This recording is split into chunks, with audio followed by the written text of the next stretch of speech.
Assalamualaikum viewers, welcome to my channel Journey to the Law, and today our topic of our lecture is Order 36 and the title of order is special case. तो special case को जो है bare act से पढ़ने से पहले मैं आपको इसका इंट्रोडक्शन देती चलूँ।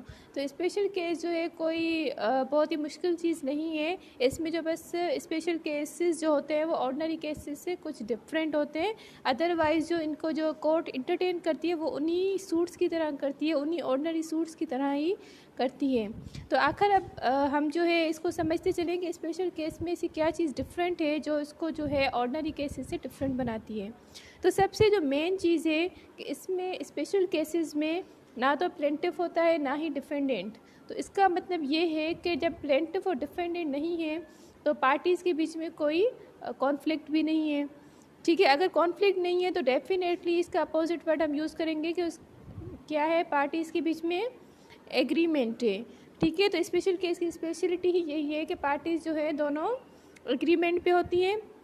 इसके अलावा जो है ये जो एग्रीमेंट जो हम कोर्ट में लेके जाते हैं उसका रीज़न क्या है। जब पार्टीज एग्रीमेंट में तो फिर तो कोई रीज़न बनता ही नहीं है। हमारा कॉन्सेप्ट यही है कि जब भी हम कोई भी केस जो है एक प्लेंटिफ ऑब्वियसली कोर्ट में लेके जा रहा है तो डेफिनेटली कोई ना कोई कॉन्फ्लिक्ट उसको ज़रूर है। ठीक है, इस वजह से डिफेंडेंट जो है फिर रिटन स्टेटमेंट जो है जमा करवाता है अपने डिफेंड के लिए। लेकिन ये जो अगर पार्टीज़ एग्रीमेंट में हैं तो फिर पार्टीज स्पेशल केस में जाती हैं। स्पेशल केस में हम इसलिए जाते हैं ताकि जो है हम जो है कोर्ट का जो है ओपिनियन ले सके जो भी हमने किसी भी किस्म का कॉन्ट्रैक्ट किया है या एग्रीमेंट किया है। ठीक है, अब हम इसको जो है बेयर एक्ट से पढ़ते हैं। सो इसका रूल 1 क्या कहता है, power to state case for court's opinion, यानी कि हम पावर दे रहे हैं किसको, कोर्ट को, कि वो अपना ओपिनियन जो है दे हमारे इस एग्रीमेंट पे। So sub rule 1, parties claiming to be interested in the decision of any question of fact और law.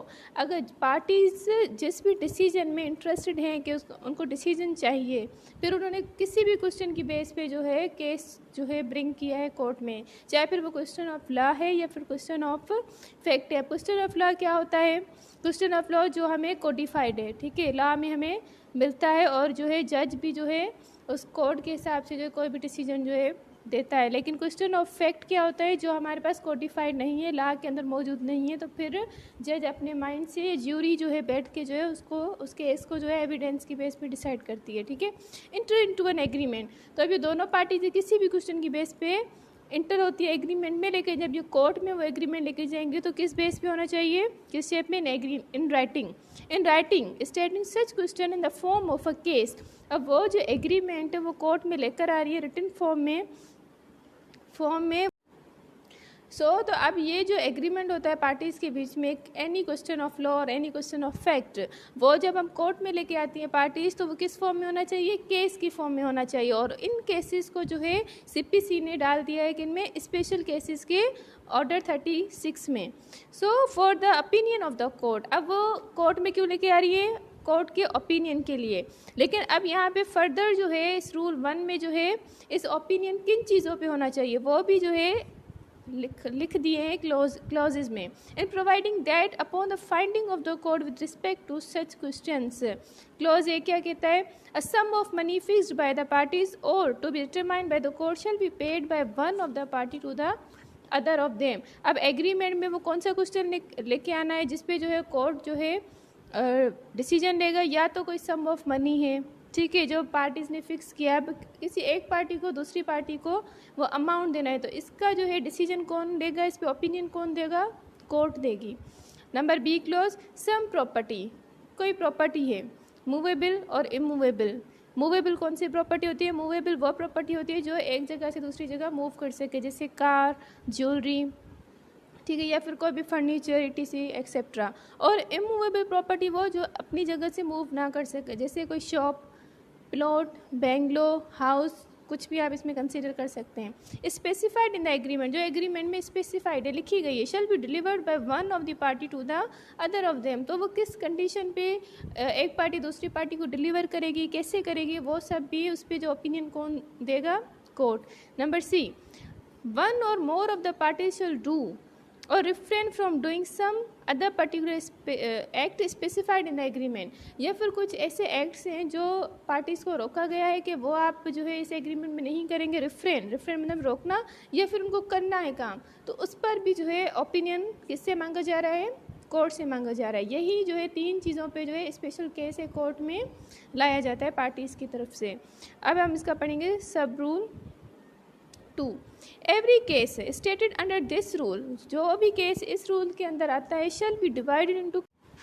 Now coming towards sub rule 2 of rule 1। So every case stated under this rule, अब ये जो agreement special case की shape में court में लाया जा रहा है वो किस तरह जो है लाना चाहिए, शैल be divided into consecutively numbered paragraphs. तो पैराग्राफ्स की जो है सूरत में जो है आप जो है केस को लिखें, यानी कि एग्रीमेंट को आप उसमें लिखें। एंड शेल कंसाइजली मतलब कम अल्फाज में, ठीक है। State such facts and facts, यानी कि जो भी केस के जो फैक्ट्स हैं आपको जो है लिखने होते हैं। And specify such documents as may be necessary, और वो डॉक्यूमेंट्स जो नेसेसरी हैं कोर्ट केस के हिसाब से, जो कोर्ट को रिक्वायर है, वो जो है आप उसको अटैच करें to enable the court to decide the question raised thereby, ताकि कोर्ट को जो है आसानी हो कि जो आपने क्वेश्चन जो है रेस किया है, जो मैटर आप लेके आए हैं ओपिनियन के लिए, वो उस पर जो है आराम से जो है डिसीजन ले सके।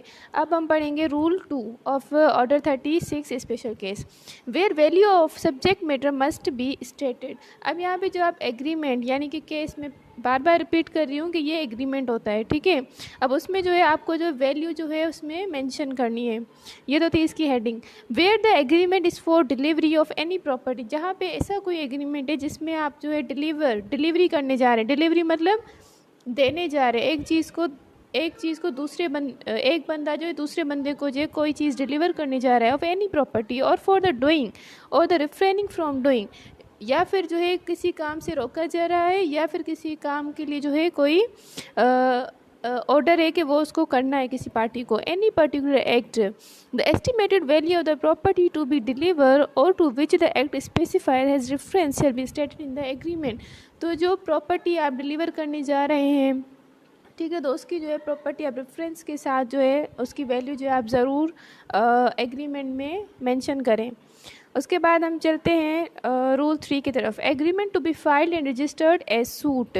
अब ये जो एग्रीमेंट होता है वो किस तरह से फाइल होगा, ठीक है। ये स्पेशल केस तो है, लेकिन स्पेशल केस के लिए जो कोई अलग से रूल्स तो या फिर लॉज तो है नहीं, ठीक है, कोर्ट के लिए। तो ये जो हमारे सूट्स होते हैं ना, ऑर्डिनरी केसेस, ठीक है, उनके हिसाब से जो है एग्रीमेंट को बिल्कुल उसी शेप में जो है हमें फाइल करना है। तो यहाँ पे हेडिंग से आप समझिए, agreement to be filed and registered as a suit, ठीक है। यहाँ पे एग्रीमेंट फाइल कौन करेगा, पार्टीज, और रजिस्टर कौन करता है, जो भी सूट आता है कोर्ट में वो जज करता है, ठीक है। तो हम इसके सब रूल 1 की तरफ चलते हैं। The agreement is if framed in accordance with the rules hereinbefore contained may be filed in the court which would have jurisdiction to entertain a suit। यहाँ पे वही कोर्ट जो है उस एग्रीमेंट को जो है इंटरटेन करेगी जिसके पास जुरिस्डिक्शन होगी। लेकिन अब ये जो कोर्ट है वो कैसे अंदाज़ा लगाएगी कि ये जो हमारे पास एग्रीमेंट आया है स्पेशल केस की शेप में, उसकी हमारे पास जुरिस्डिक्शन है या नहीं है, क्योंकि अलग से तो इसके लिए कोई रूल्स है नहीं, ठीक है। अलग से कोई जुरिस्डिक्शन हमारे पास बुक्स में मौजूद नहीं है।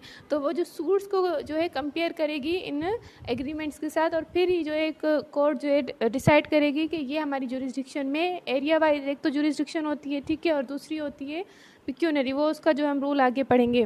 तो फिर उस हिसाब से जो है कोर्ट उसको एग्रीमेंट को एक सूट की शेप में एक्सेप्ट करके उसको इंटरटेन करेगी। द अमाउंट और value of the subject matter of which is same as the amount और value of the subject matter of the agreement. जैसे जो अमाउंट सूट का होगा उसी वही जो है अगर एग्रीमेंट का है तो फिर जो है वो उसको इंटरटेन करेगी। अब इसका सब रूल 2 क्या कहता है, the agreement when so file shall be numbered and registered. जब भी कोई सूट है कोर्ट में आता है तो उसको जो एक नंबर दिया जाता है और फिर जो है वो रजिस्टर में जो है जज जो है उसको मेंशन करवाता है। तो इसी तरह जब भी कोई एग्रीमेंट आएगा उसको भी उसी सूट की तरह ही नंबर किया जाएगा और registered a suit between one और more of the parties claiming to be interested as plaintiff और प्लेंटिफ्स। तो उसको जो है प्लेंटिफ या प्लेंटिफ्स की जो है नाम देकर उसको जो है रजिस्टर करवाएगा कोर्ट। और more of the parties claiming to be interested as defendants and notice shall be given to all the parties.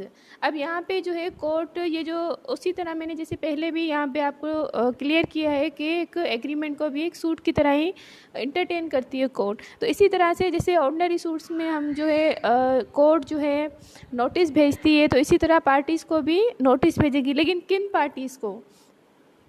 To all the parties to the agreement other than the parties और parties by whom it was presented, यानी कि जो parties agreement लेकर आई हैं उनको notice court कभी भी नहीं देगी, सिर्फ उन पार्टीज़ को जिनको जो है हमें नोटिस करना है, जो खुद को केस जो है लेकर नहीं है लेकिन उनको जो है केस में उनकी ज़रूरत है।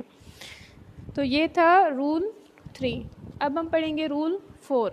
Parties to be subject to court's jurisdiction.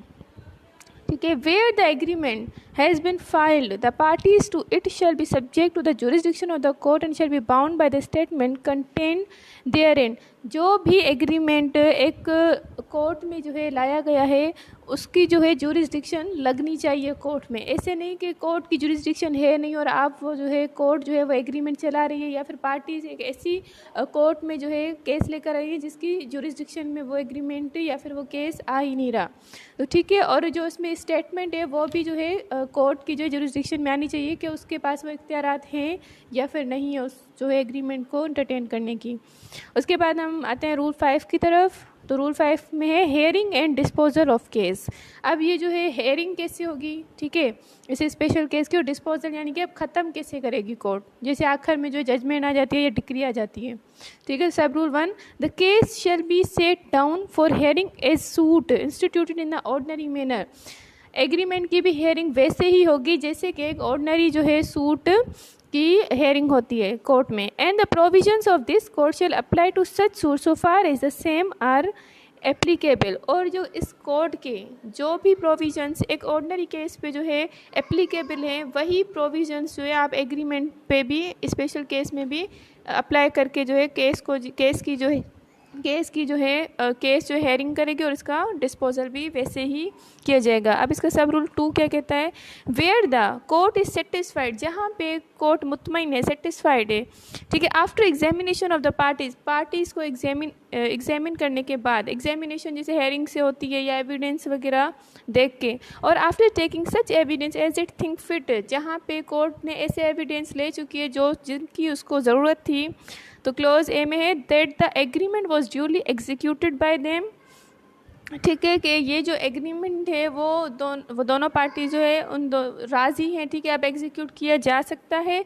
Number B that they have a bona fide interest in the question stated therein, यानी कि अब जो एग्रीमेंट लाया गया है कोर्ट में उन दोनों पार्टीज़ का क्या है? बोनाफाइड इंटरेस्ट है। बोनाफाइड यानी कि नेक नीयत है। ठीक है, वो दोनों एग्रीमेंट, ऐसे नहीं कि किसी एक पार्टी का जो है बोनाफाइड इंटरेस्ट नहीं है, ठीक है, वो या नुकसान देना चाह रही है या फिर ज़्यादा फ़ायदा लेना चाह रही है। तो ठीक है, अगर कोर्ट ने ये जो है इस चीज़ से सेटिस्फाइड है कि दोनों पार्टीज़ की जो है इंटरेस्ट जो है वो बोनाफाइड है, जैसे कि स्पेशल केस की शर्त यही है कि दोनों पार्टीज़ का क्या होना ज़रूरी है? एग्रीमेंट होना ज़रूरी है। और number C that the same is fit to be decided, और जो भी चीज़ कोर्ट में लाई गई है अब वो कोर्ट जो है इससे सेटिस्फाइड हो गया है कि अब इनको जो है डिसाइड कर देना चाहिए। तो it shall proceed to pronounce judgment. तो अब कोर्ट क्या करेगी? ऊपर के 3 क्लोज में अगर इन तीनों चीज़ों पर सेटिस्फाइड हो जाती है तो प्रोनाउंस करेगी judgement therein in the same way, उसी तरह as in an ordinary suit, जैसे कि एक ऑर्डिनरी सूट में प्रोनाउंस की जाती है judgment. And upon the judgment so pronounce a decree shall follow, और जैसे कि एक जजमेंट प्रोनाउंस होगी तो उसी जजमेंट की बेस पे जो है डिक्री भी बाद में जो है फॉलो की जाएगी, और आखिर में डिक्री भी वैसे ही दी जाएगी जैसे कि एक ऑर्डिनरी सूट में दी जाती है। तो अब हमने ये तो इसका था रूल 6, और यहाँ पे जो है ये ऑर्डर ख़त्म होता है। तो इसमें मैं आपको थोड़ा रिव्यू दूँ तो इसमें क्या है कि एक जो स्पेशल केस है वो वैसे ही इंटरटेन किया जाएगा जैसे कि एक ऑर्डिनरी सूट जो है इंटरटेन किया जाता है। केस में सिर्फ डिफरेंस ये है कि पार्टीज़ दोनों एग्रीमेंट में होती हैं, कोई इनमें कॉन्फ्लिक्ट नहीं होता, कोई कोलिजन नहीं होता, ठीक है, और पार्टीज़ जो है ओपिनियन जो लेने जाएगी कोर्ट से, ठीक है, वो उनकी क्या क्या शर्तें, कोई अमाउंट होनी चाहिए, कोई प्रॉपर्टी होनी चाहिए, ठीक है, या फिर कोई ऐसे एक्ट्स हैं किस पार्टी को कौन सा एक्ट करना है या नहीं करना, वो भी जो एक कोर्ट कि कोर्ट को पावर दी जाएगी कि वो उसके एग्रीमेंट में वो तीनों चीज़ें जो हैं डिस्कस करें. So it was all about order 36 special case. Thank you.